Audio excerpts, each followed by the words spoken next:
Tuhan bersamamu. Dan bersama rohmu. Inilah Injil suci menurut Santo Yohanes.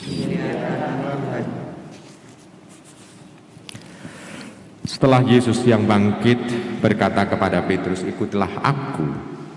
Petrus berpaling dan melihat bahwa murid yang dikasihi Yesus sedang mengikuti mereka, yaitu murid yang pada waktu mereka sedang makan bersama duduk dekat Yesus. Ia inilah yang berkata, "Tuhan, siapakah dia yang akan menyerahkan engkau?"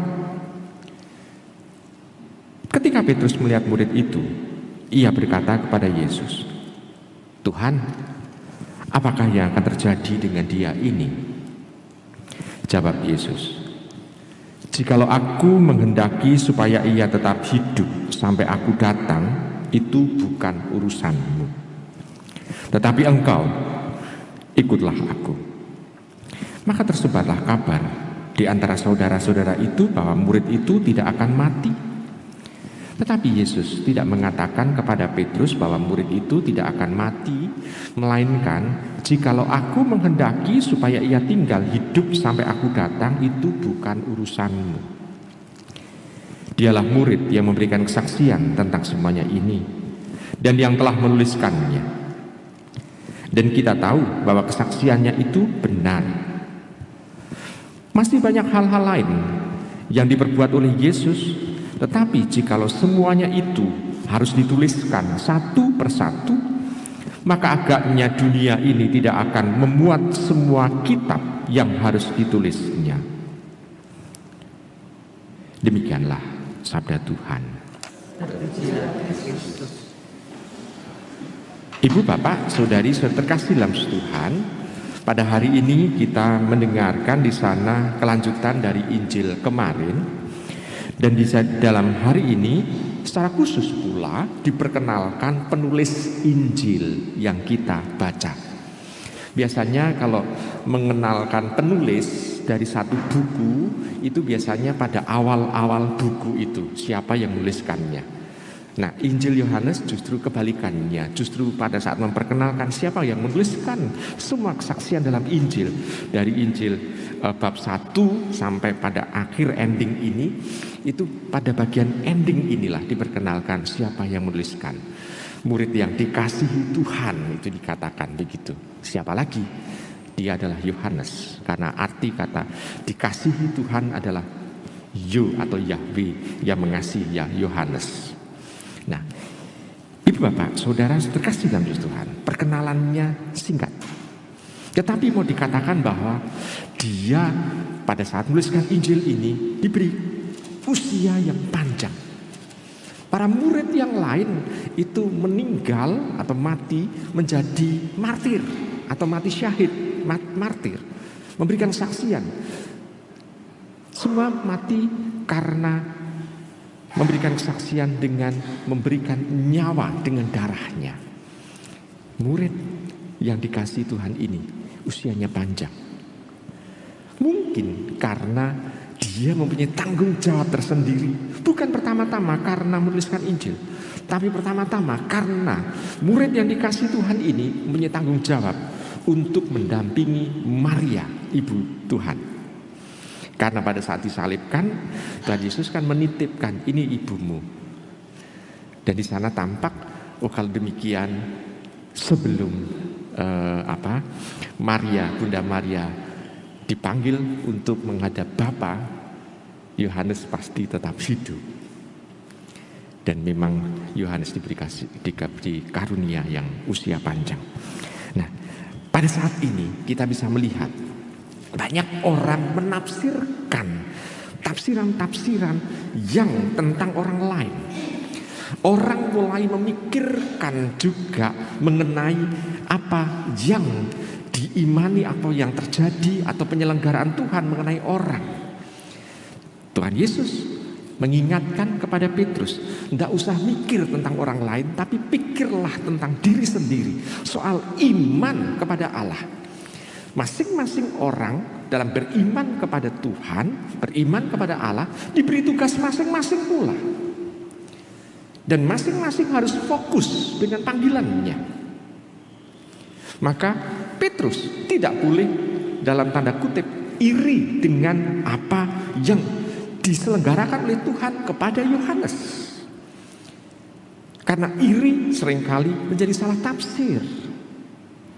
Dikatakan, Tuhan Yesus mengatakan bahwa jikalau aku menghendaki supaya ia tetap hidup sampai aku datang, itu bukan urusanmu, tetapi engkau ikutlah aku.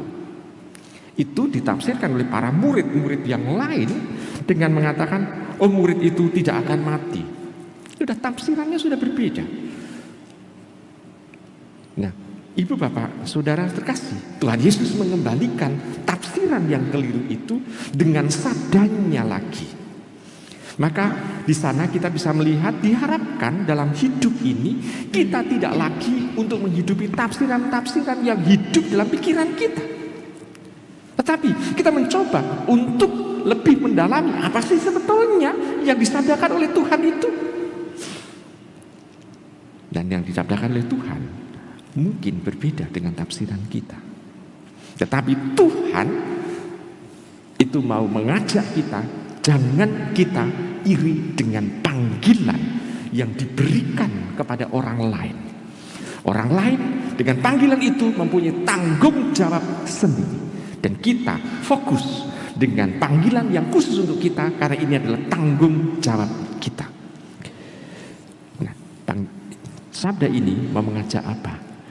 Ibu Bapak, kita dipanggil memang sebagai jemaat, sebagai gereja.